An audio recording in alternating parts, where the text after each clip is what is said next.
کہ جو لمحے تھے سکون کے سب مدینے میں گزارائے، جو لمحے تھے سکون کے سب مدینے میں گزارائے، جو لمحے تھے لمحے تھے سکون کے سب مدینے میں گزارائے، جو لمحے تھے سکون کے سب مدینے میں گزارائے،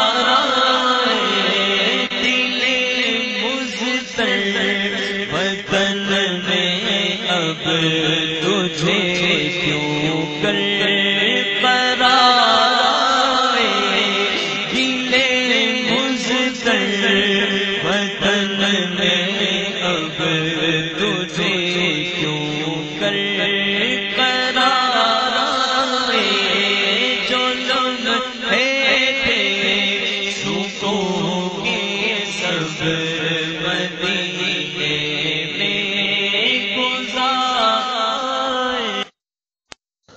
الحمد لله الذي رفع السماء بغير عماد وبسط الأرض فراشا وخلق لها الأوتاد، اما بعد، صفات متشابہات کے متعلق دروس کا سلسلہ جاری ہے۔ آج 8واں درس ہے۔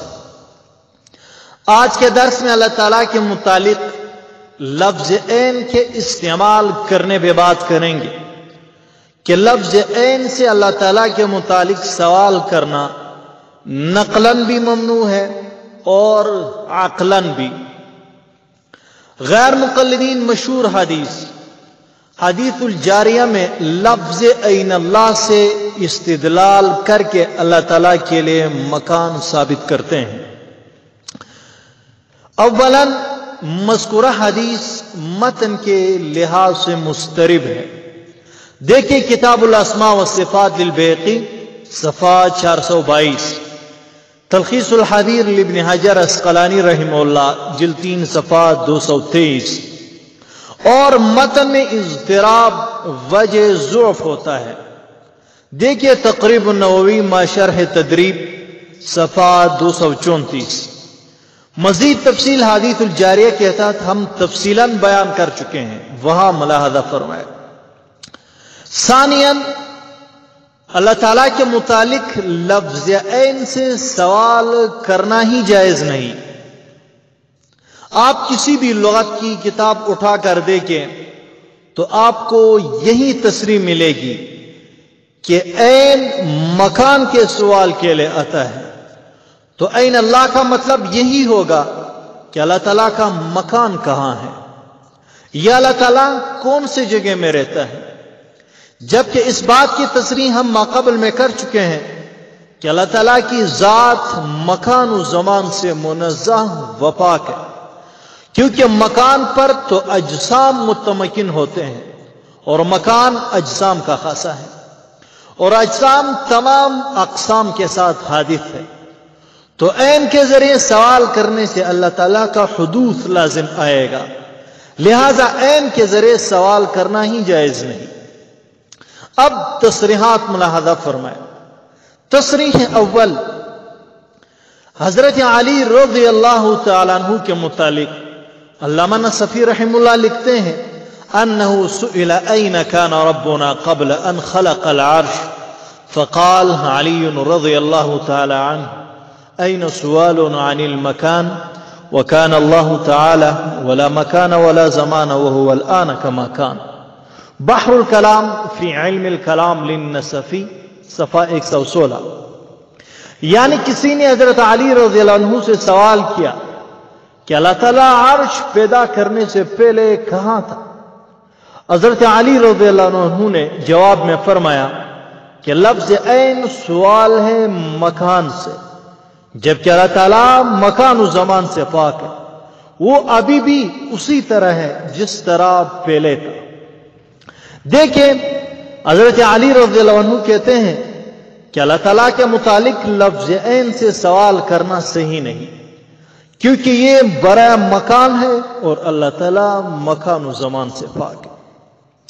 تصریح ثانی، علامہ ابن حجر رحمہ اللہ لکھتے ہیں فَإِنَّ إِدْرَاكَ الْعُقُولِ لِأَسْرَارِ الرُّبُوبِيَّةِ قَاصِرٌ فَلَا يُتَوَجَّهُ عَلَى حِكَمِهِ لِمَ وَلَا كَيْفَ كَمَا لَا يُتَوَجَّهُ عَلَيْهِ فِي وُجُودِهِ عَيْنٌ وَحَيْثٌ، یعنی اللہ تعالیٰ کی حکمتوں کے متعلق، ذات و صفات کے متعلق لم اور کیف متوجہ نہیں ہو سکتا۔ بالکل اسی طرح اس کے وجود میں عین اور حیث بھی اللہ تعالیٰ پر متوجہ نہیں ہو سکتا۔ فتح الباری ابن حجر جلد 1 صفحہ 221، یعنی جس طرح اللہ تعالیٰ کے متعلق لم اور کیف سے سوال نہیں کیا جاتا، اسی طرح اللہ تعالیٰ کی ذات و صفات کے متعلق عین اور حیث جیسے الفاظ سے بھی سوال نہیں کیا جا سکتا۔ آسان الفاظ میں ہم یوں بھی کہہ سکتے ہیں کہ اللہ تعالیٰ کی ذات و صفات کے متعلق 4 الفاظ کو سوال میں استعمال کرنا ممنوع ہے۔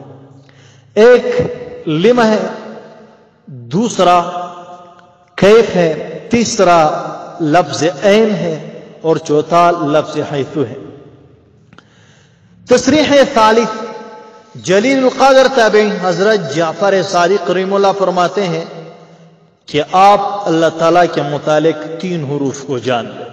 نمبر 1 لیس من شیء، نمبر 2 ولا فی شیء، نمبر 3 ولا علی شیء۔ پھر ہر ایک کی وجہ ذکر کرتے ہیں۔ لأن من وصفه من شیء فقد وصفه انه محدود فيكفر، ومن وصفه انه في شيء فقد وصفه انه محدود فيكفر، ومن وصفه انه على شيء فقد وصفه انه محتاج مجهول فيكفر۔ بحر الکلام فی علم الکلام صفحہ 117۔ یعنی آپ اللہ تعالیٰ کے متعلق 3 باتوں کو جانیں کہ اللہ رب العالمین کسی چیز سے نہیں، یعنی کسی سے پیدا نہیں ہوا، اور کسی چیز کے اندر نہیں، جیسے کہ حلولیہ حضرات کا مسلک ہے کہ اللہ تعالیٰ ہر جگہ اور ہر چیز میں بے اعتبار ذات و بے اعتبار کیفیت کے حلول کیے ہوئے موجود ہے، اور اللہ تعالیٰ کسی چیز کے اوپر فوقیت حصی کے ساتھ نہیں، جیسے کہ مجسمہ اور غیر مقلدین کا مذہب ہے۔ پھر ہر ایک کی وجہ تکفیر ذکر کرتے ہیں کہ جس نے اللہ کا کسی چیز سے ہونا یا پیدا ہونا مان لیا تو اس نے اللہ تعالیٰ کو محدود جانا۔ فرماتے ہیں کہ پس اس کی تکفیر کی جائے گی۔ آگے فرماتے ہیں کہ جس نے اللہ تعالیٰ کو کسی چیز کے اندر مانا تو اس نے بھی اللہ کو محدود مانا، یعنی رب تعالیٰ کے لیے حدود کا قائل ہوا، لہٰذا اس کی بھی تکفیر کی جائے گی۔ اور جس نے اللہ تعالیٰ کو کسی چیز کے اوپر مانا تو گویا اس نے اللہ کو محتاج سمجھا، تو اس کی بھی تکفیر کی جائے گی۔ لہٰذا عین اللہ سے استدلال کر کے اللہ کو حسن اور فن حقیقتاً فوق العرش ماننا غلط ہے، کیونکہ یہ ایسا ہی ہے جیسے اللہ تعالیٰ کو عرش کا محتاج سمجھنا۔ حالانکہ اللہ الصمد کی تفسیر مفسرین یوں کرتے ہیں الذی لا يحتاج الى احد ويحتاج الیہ کل احد، تفسیر المدارک للامام النصفی جلدوم صفحہ 842۔ یعنی وہ ذات جو کسی کا بھی محتاج نہیں، البتہ سب کے سب ان کے محتاج ہیں۔ اور یہ بات اظہر من الشمس ہے کہ محتاج رب ہو ہی نہیں سکتا۔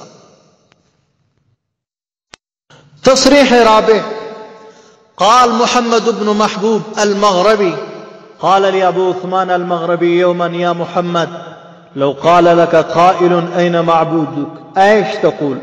قلت اقول حيث لم يزل، فإن قال فأين كان في الأزل ايش تقول؟ قلت حيث هو الآن، يعني أنه كان ولا مكان فهو الآن كما قال، فارتضى ذلك مني ونزع قميصه وأعطانيه۔ الحقائق الجلیہ صفحہ 45۔ محمد بن محبوب رحمہ اللہ کہتے ہیں کہ مجھے ایک دن اپنے شیخ ابو عثمان مغربی نے کہا، اے محمد، اگر کوئی سوال کرے کہ آپ کا معبود کہاں ہے تو تم کیا جواب دو گے؟ میں نے کہا کہ میں جواب میں یہ کہوں گا کہ وہ ازل سے ہے، اور اگر وہ یہ کہیں کہ ازل میں کہاں تھے تو پھر کیا جواب دو گے؟ میں نے کہا کہ میں جواب میں کہوں گا کہ جس طرح وہ اب ہے، یعنی وہ پہلے سے موجود تھا اور اس وقت مکان نہیں تھا۔ فرماتے ہیں کہ میرا شیخ مجھ سے بہت خوش ہوا اور اپنی قمیص اتار کر مجھے ہدیہ میں دے۔